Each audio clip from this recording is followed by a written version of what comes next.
Here stood Avery Collins Hale, 35 years old, frozen at the center of the Westin Crown Center Grand Ballroom, while 250 guests lifted their glasses to celebrate the new chief executive officer. My sister Lauren Hale had just finished her victory speech, smiling with the certainty of someone who believed the battle was already over. Then, she leaned toward the microphone and spoke clearly, deliberately loud enough for every phone camera in the room to capture it. "You are relieved of your duties, effective immediately. Security will escort you out." 250 heads snapped in my direction at once. Champagne paused halfway to waiting lips. A sharp breath cut through the room. Someone gasped. I did not move. I did not blink.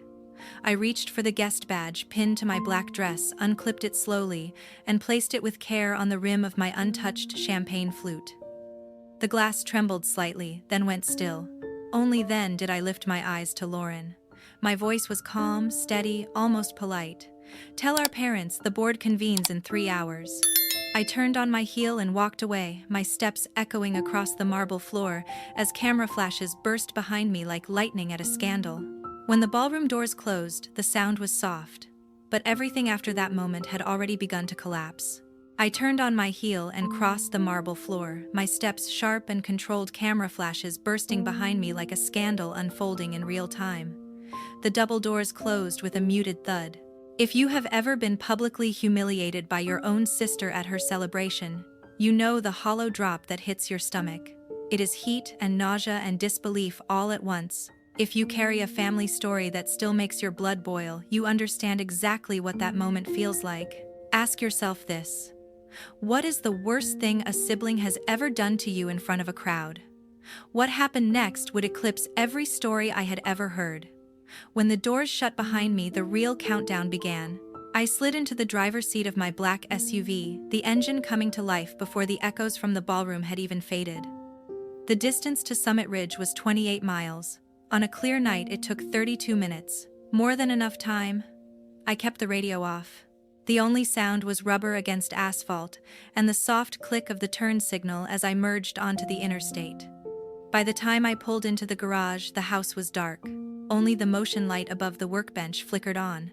I did not bother going inside. I opened the laptop I had left charging there since 6 that morning. Face recognition unlocked the screen.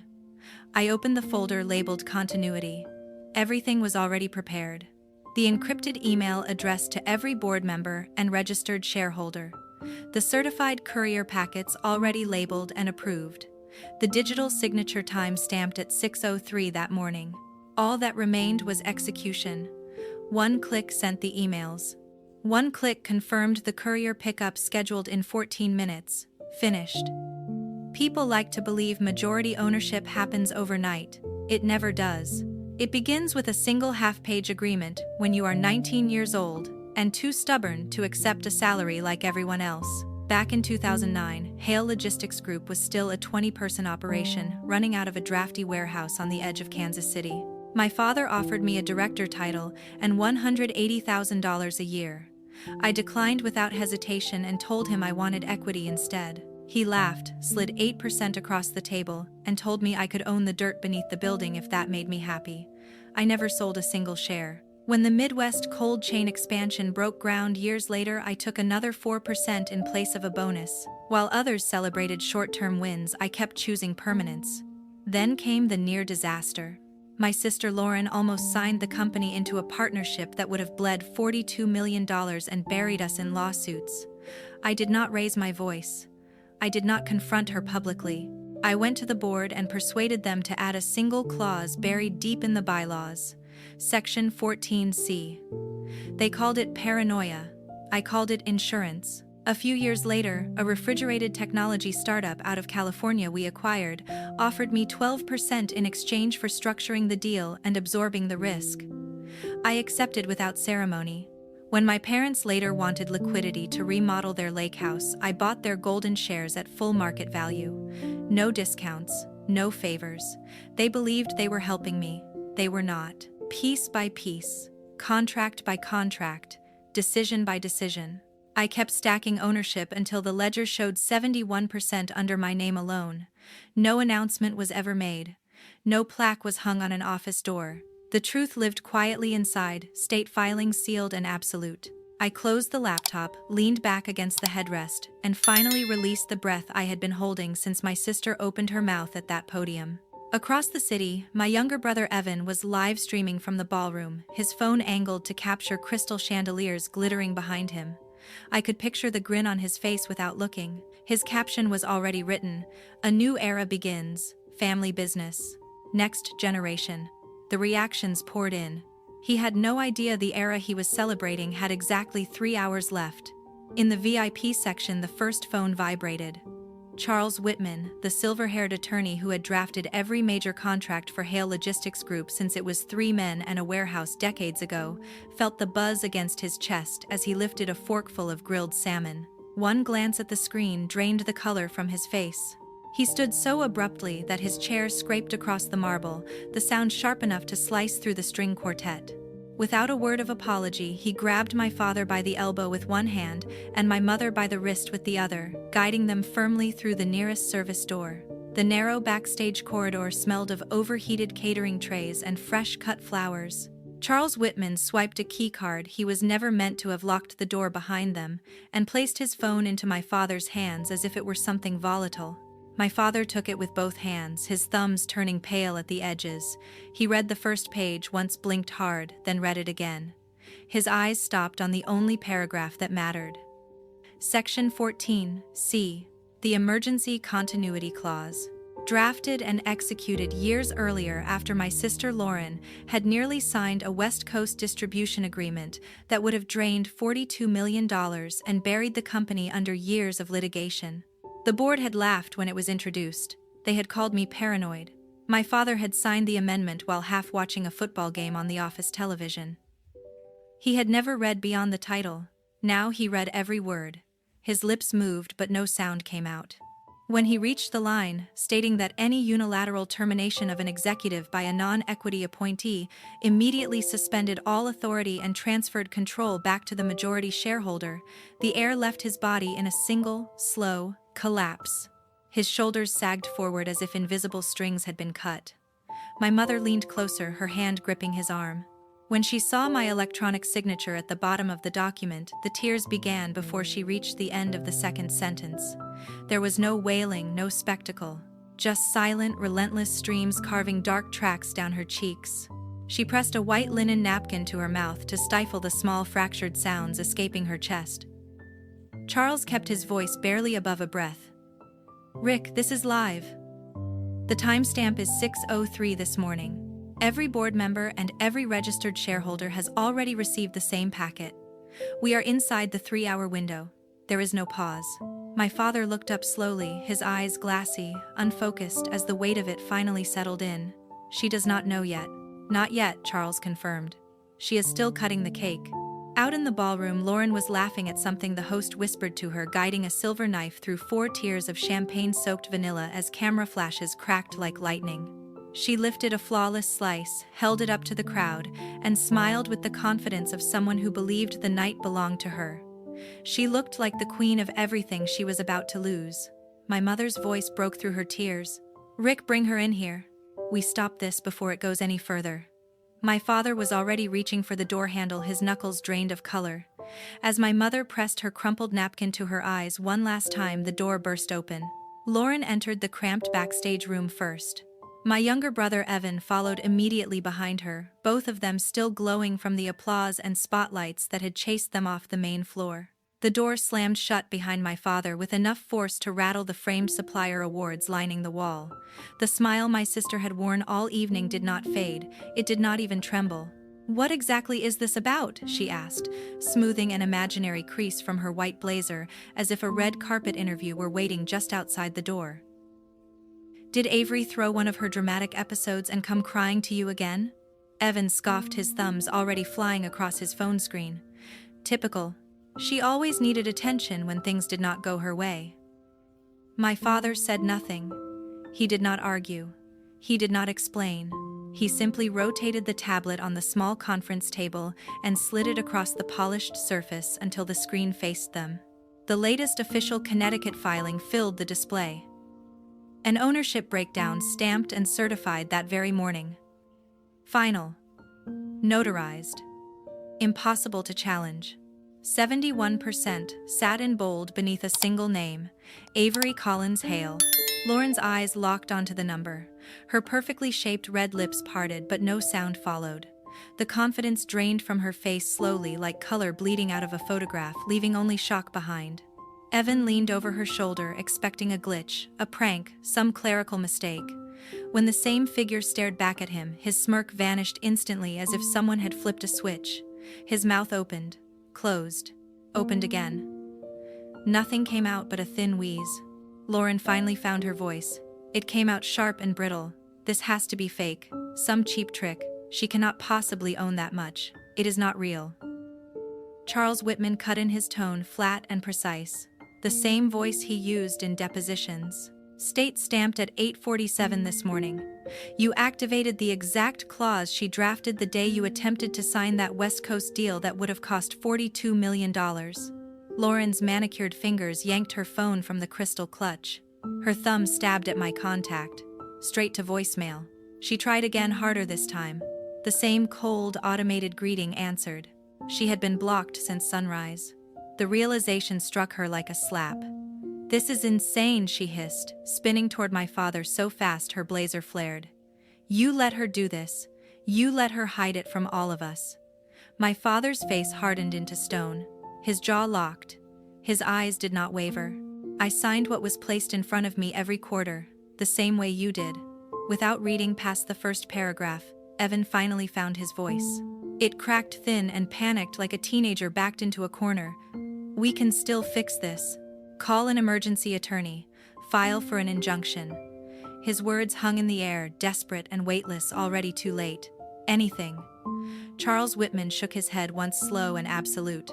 You have less than 3 hours before the mandatory meeting is called.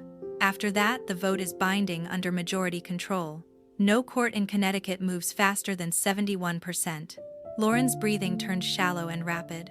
Her eyes darted from the tablet to my mother's tear-stained cheeks, then to my father's clenched fists.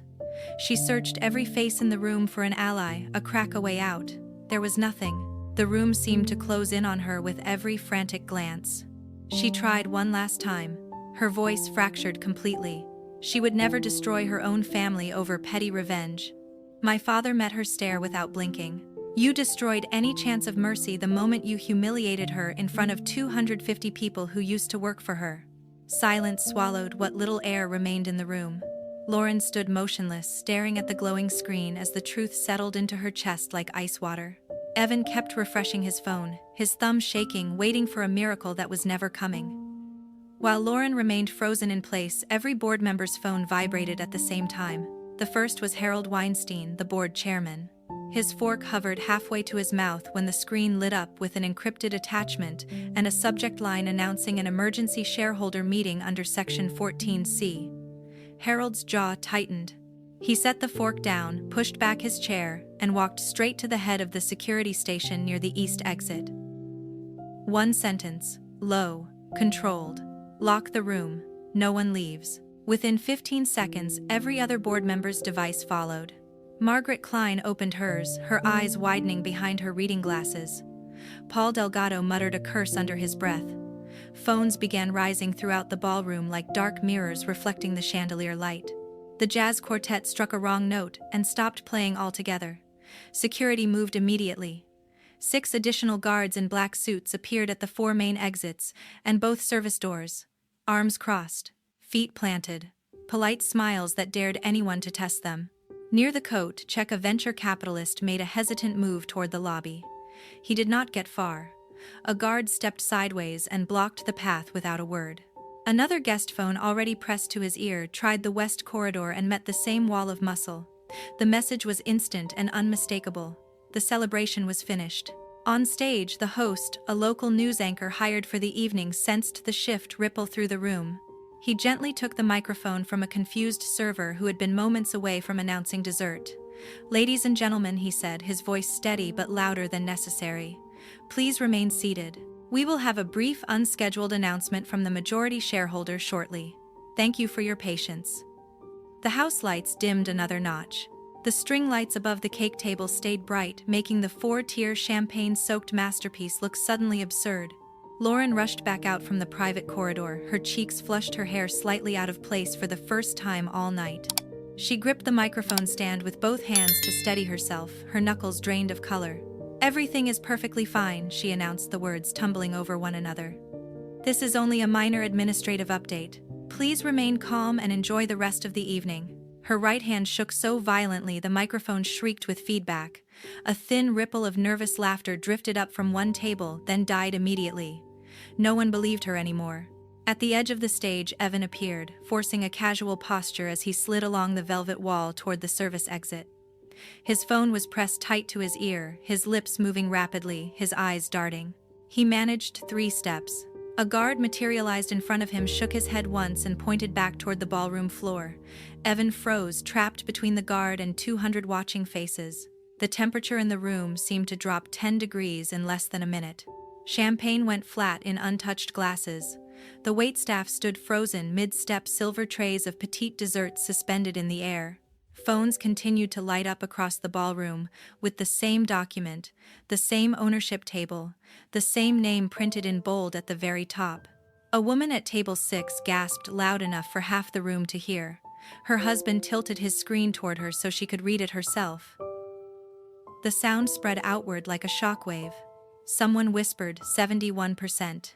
The number traveled faster than the document ever could. Lauren tried again. She forced a smile that looked painted on by an unsteady hand. "Really, everyone, there is absolutely nothing to worry about. We will return to celebrating in just a moment. Please remain seated." Her voice fractured on the final word. The microphone shrieked again. No one applauded. No one cheered. The jazz quartet remained silent, instruments resting on their knees, eyes lowered.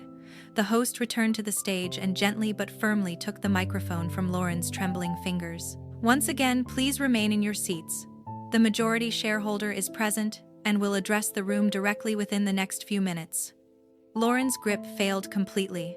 The microphone stand wobbled, nearly tipping over. Evan stood, pinned against the wall, his face drained of color beneath the golden glow of the chandeliers. His phone hung uselessly at his side. As the stage lights dimmed further in preparation for what came next, the main doors swung open. I walked straight down the center aisle in a simple black sheath dress, a laptop tucked beneath one arm. My heels made no sound on the thick carpet runner. The room held its breath. There was no entourage. No dramatic entrance music. No security walking at my side. Only the soft click of the double doors closing behind me, and the sudden hush that swallowed every clink of glass and murmur of conversation. 250 faces followed my movement, as if I were the only thing still alive in the room. I stepped onto the low stage, placed my laptop on the podium Lauren had abandoned minutes earlier, and opened it. The 60-foot screen behind me flared to life. The secure voting portal appeared instantly, a system I had personally coded and stress-tested over 3 sleepless nights years earlier. The interface was simple, unforgiving, and unbreakable. "Good evening," I said into the microphone, my voice carrying without effort. "My name is Avery Collins Hale. Under Section 14C of the Shareholder Agreement, I am calling an emergency shareholder meeting effective immediately. Every registered voter in this room should already have access on their devices." A wave of phones rose across the ballroom like a dark tide. Fingers began to move. Harold Weinstein, chairman of the board for more than a decade, stood from the front row without hesitation. He climbed the side steps, took his place beside me, and adjusted his glasses. He had seen the packet earlier. He already knew how this would end. "Motion on the floor," Harold announced, his voice measured and formal. "Immediate rescission of the appointments of Lauren Hale as Chief Executive Officer and Evan Hale as Vice President of Sales. The majority shareholder has proposed." "Is there a second?" Margaret Klein stood first, her pearl necklace catching the stage light. "Second." Paul Delgado rose immediately after her. "Second." 3 more board members followed in rapid succession. The chain locked, the voting portal went live. Green signaled approval. Red signaled rejection. The outcome was already written. Percentages climbed in real time across the massive screen glowing against the dimmed house lights. Lauren burst from the wings, her heels skidding as she rushed forward. "This is insane. You cannot hold a meeting in the middle of." Harold lifted one hand. "Calm. absolute. The chair recognizes only registered voters at this time. Lauren froze mid-step, her mouth still open, the realization hitting her all at once. No one was listening. From the side aisle, Evan tried next, his voice cracking. "Avery, come on. We are family. You are really doing this here, right now." I did not look at him. I watched the numbers instead. 58% green, 61, 64. Small shareholders, warehouse managers who had earned fractional equity over decades, mid-level engineers who had chosen stock instead of raises tapped yes without hesitation. They remembered who had fought to protect their bonuses when Lauren wanted to slash costs. They remembered who had personally rewritten the disaster recovery systems after the flood threat years earlier. 67%. Long-term institutional investors followed without pause. They had watched me turn down impressive titles in exchange for deeper ownership year after year. Their votes locked in within seconds. 69%. Lauren tried again, louder now, desperation seeping through her voice. "Harold, shut this down. She is bluffing." Harold did not move. 70% reached. Motion threshold met. 71% snapped into place and held. Solid green across the entire screen. Harold turned to the room. "The motion carries under majority shareholder authority. Appointments are rescinded. All executive privileges are revoked. This meeting is adjourned." The final tally remained illuminated for 5 long seconds, searing itself into every retina in the ballroom. A collective breath released all at once. Someone dropped a fork. The sharp clatter echoed like gunfire in the sudden silence. Lauren stared at the numbers as if sheer willpower might force them to change. Her lips moved but no sound followed. Evan's phone slipped from his fingers and struck the marble floor with a sharp crack that echoed beneath the chandeliers. I closed the laptop with a soft snap. When the final hands lowered and the result locked across the screen, Harold Weinstein's voice cut through the stunned silence with surgical precision. "The motion is adopted unanimously. Lauren Hale and Evan Hale are hereby relieved of all executive duties and titles effective immediately upon adjournment." The words settled heavily in the air. Final, unavoidable. Lauren lunged forward from the edge of the stage, her heels scraping against polished wood. "You cannot do this. This is my company. Our family legacy." I did not raise my voice. I rotated the laptop toward the projector and advanced to the next slide with deliberate calm. The massive display behind us shifted, bathing the ballroom in cold blue light. "I already have. And to ensure a smooth transition, additional measures are now in effect." The screen filled with a pre-signed addendum, prepared at dawn, every line reviewed and approved by outside counsel. It detailed the immediate activation of a 10-year non-compete clause prohibiting both of them from any role within the food supply chain, software industry, or any related field nationwide.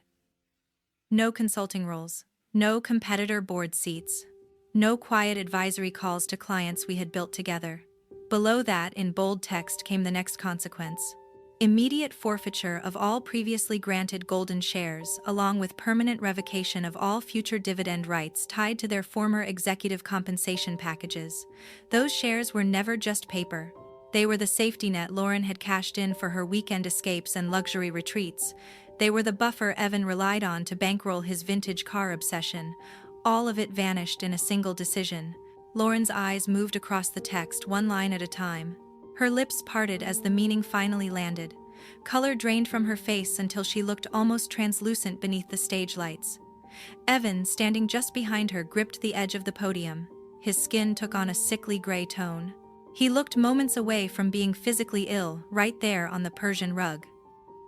"Security," I said quietly into the lapel microphone, my voice even almost bored. 4 guards emerged from the wings at once, moving with the calm precision of men trained for exactly this kind of corporate theater. 2 positioned themselves beside Lauren, taking her gently but firmly by the elbows like escorts at a formal event that had gone catastrophically wrong. The other 2 mirrored the motion with Evan. One hand light on his shoulder, the other steady at his back. My sister twisted against their hold, her blazer riding up as her voice climbed in pitch. "Dad, Mom, do something. Tell them to stop." My father stood beside my mother near the front row, rooted in place. His hands were clasped so tightly the knuckles showed white against his silver wedding band. His eyes remained fixed on the carpet, tracing its intricate pattern as if it might reveal an answer he had missed for decades. My mother's face was streaked with smeared mascara and trembling lips, but she did not move. She did not speak. She did not reach for her phone. Their combined 8% stake, once a comfortable cushion for retirement plans and weekend escapes, meant nothing in this room now. No vote to cast, no voice to raise, no leverage left to challenge the momentum I had built, contract by contract, filing by notarized filing. Lauren's voice broke completely as the guards guided her toward the service corridor off stage, the narrow passage lined with emergency lights and abandoned coat racks. "Avery, please. We are sisters. Blood sisters. You cannot just erase us like this." I met her eyes for the first time that night and held her gaze without blinking. "Blood does not override contracts. And tonight you signed the one that ends this chapter." Evan was already halfway down the steps, his shoulders hunched, trembling under the steady pressure of the guard at his back. He did not resist the way Lauren had. He did not argue. He simply stumbled forward, head lowered, the fight draining out of him with every step. The corridor doors closed behind them with the same soft, echoing thud they had made when I walked out 3 hours earlier. Only this time there was no return. The room remained frozen for 5 long seconds. The kind of silence where you can hear your own heartbeat beneath the steady hum of the air conditioning. A single cough from the back row shattered it. Then Harold Weinstein cleared his throat into the microphone, his voice steady, practiced, unchanged. "This emergency meeting is now adjourned. Thank you all for your attention and cooperation this evening. Dessert service will resume shortly." I closed the laptop with a quiet snap. The screen went dark. The projector powered down with a low hum. I gathered my things and stepped off the stage, passing the velvet ropes and the faces of partners who had once shaken Lauren's hand as if she owned the future. Now they nodded to me instead. Subtle shifts in loyalty written in lowered eyes and murmured congratulations. My mother finally moved, taking a single step toward the service corridor. My father's hand closed around her arm and stopped her. They remained there together, silent observers to the end of an era they had started but never truly controlled. Outside the Kansas City night air felt cool against my skin as I slid into the waiting car. The driver asked no questions. He pulled away from the hotel curb headlights, cutting through the light drizzle that had begun sometime during the vote. 4 months later, everything looked different. The new nameplate on my office door was simple brushed steel. Avery Collins Hale, Chairwoman and Chief Executive Officer. There was no announcement, no company-wide email. The next morning the building opened like any other day, except every decision now passed through my desk. First quarter results came in 28% above forecast. The restructuring I had planned for years rolled out without resistance. The warehouse automation contracts Lauren had stalled for 18 months were finalized in 9 days. Clients who had been undecided called back on their own. Stability sells. Lauren listed the Lake Lotana house 3 weeks after the gala. The 6-bedroom lakefront property with its infinity pool and private dock sat on the market for 47 days before a cash buyer from Dallas claimed it without negotiation. She needed every dollar. The accelerated inheritance tax bill hit the moment her golden shares were clawed back. The tax authorities do not wait for family drama to resolve itself. Evans sent out 211 resumes over 11 months. Every interview followed the same pattern. Polite smiles, professional nods, then silence. The non-compete agreement was airtight and part of the public record. No company in food supply software would touch him. He eventually accepted a part-time sales position at a car dealership in Blue Springs, wearing the same worn blazer he had on the night everything collapsed. My father listed the Leawood house in October. My mother refused to remain in Kansas City once the gala photographs flooded the local society pages. They closed on a 2-bedroom condominium in Naples overlooking the Gulf. The moving trucks arrived on a Tuesday. I learned the same way everyone else did. The listing went live. There was no farewell dinner, no phone call, only a forwarded change of address notice from the Postal Service. The first message from Lauren arrived 2 weeks after the vote. 1 line, an apology she erased before sending. The second came a month later. Longer, explanatory, desperate. Deleted as well. Evan tried next. A voicemail just over 3 minutes long. His voice cracked as he asked for a reference. I discarded it without listening again. My mother mailed a handwritten birthday card in November asking if we could talk. It went into the shredder unopened. I never responded. Not once. Power is not inherited. It is not handed out at galas alongside champagne and applause. It is built share by share, contract by contract. Over 16 years of choosing ownership instead of approval. I never wanted the stage. I wanted the foundation. And foundations do not apologize when the house finally collapses. Some families fracture quietly. Ours fell apart in front of 250 witnesses beneath crystal chandeliers while security guarded the exits. That night taught me the only lesson that matters.